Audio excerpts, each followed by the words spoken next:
Hi ನಮಸ್ತೆ, welcome back to the YouTube Kannada channel. Friends, ಇವಾಗ ಬಂದ್ಬಿಟ್ಟು ನಾವು ಸಿಮ್ ಕಾರ್ಸ್ ಹತ್ರ ಇದ್ದೀವಿ. ಸೊ ಇಲ್ಲಿಂದ ಇದು ಸೆಕೆಂಡ್ ವಿಡಿಯೋ. ಸಾಕಷ್ಟು ಕಾರ್ಗಳೆಲ್ಲ ಸ್ಟಾಕ್ ಕಂಪ್ಲೀಟಾಗಿ ಚೇಂಜ್ ಆಗಿದೆ. 2 ಡಸ್ಟರ್ ಇದೆ, ನೋಡ್ತಾ ಇರ್ಬೋದು. ಎಂಕ್ವೈರಿ ಮಾಡ್ಕೊಳ್ಳಿ. ಒಂದು 110 PS, ಒಂದು 85 PS, 2 ಫುಂಟೋ ಕೂಡ ಇದೆ. ಬಡ್ಜೆಟಲ್ಲಿ ನಿಮಗೆ ಫುಂಟೋ ಸಿಗ್ತೈತೆ.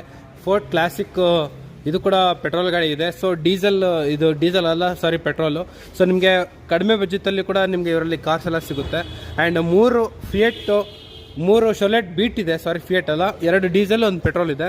ಆ್ಯಂಡ್ ಮಹೇಂದ್ರ ಎಲೆಕ್ಟ್ರಿಕ್ ವೆಹಿಕಲ್ಸ್ ಇದೆ, ನೋಡ್ತಾ ಇರ್ಬೋದು. ಅಲ್ಲಿ ಇದು ಬಂದ್ಬಿಟ್ಟು ಶೊಲೆಟ್ ಬೀಟು. ಸೊ ಅದು ಕೂಡ ನಿಮಗೆ ಪೆಟ್ರೋಲ್ ಗಾಡಿ ಬರುತ್ತೆ. i20 diesel, Magna middle variant. ಗಾಡಿ ಮಾತ್ರ ಎಕ್ಸಲೆಂಟ್ ಆಗಿದೆ. ಟೆಸ್ಟ್ ರೈಡ್ ಮಾಡಿ ನೋಡಿ, ಸಿಕ್ಕಾಪಟ್ಟೆ ಸಕ್ಕದಾಗಿದೆ. ಸೊ ಈ ಗಾಡಿ ಜಸ್ಟ್ 95,000. ಸೊ ನಿಮಗೆ ಕಂಪನಿ ಕಲರು ಇನ್ನೂ ಏನು ನಿಮಗೆ ಎಲ್ಲೂ ಕೂಡ ಡ್ಯಾಮೇಜ್ ಆಗಿಲ್ಲ. ತುಂಬ ಸಕ್ಕದಾಗಿ ಮೇಂಟೈನ್ ಮಾಡಿದ್ದಾರೆ. ಒಳ್ಳೊಳ್ಳೆ ಬಡ್ಜೆಟ್ ಕಾರ್ಸ್ ಎಲ್ಲ ಇವ್ರ ಹತ್ರ ಇದೆ. ನಿಮಗೆ ನೋಡ್ತಾ ಇರ್ಬೋದು. ಲೊಕೇಶನ್ ಎಲ್ಲ ಪಿನ್ ಮಾಡ್ತೀನಿ, ನೋಡ್ಕೊಂಬಂದ್ಬಿಡಿ.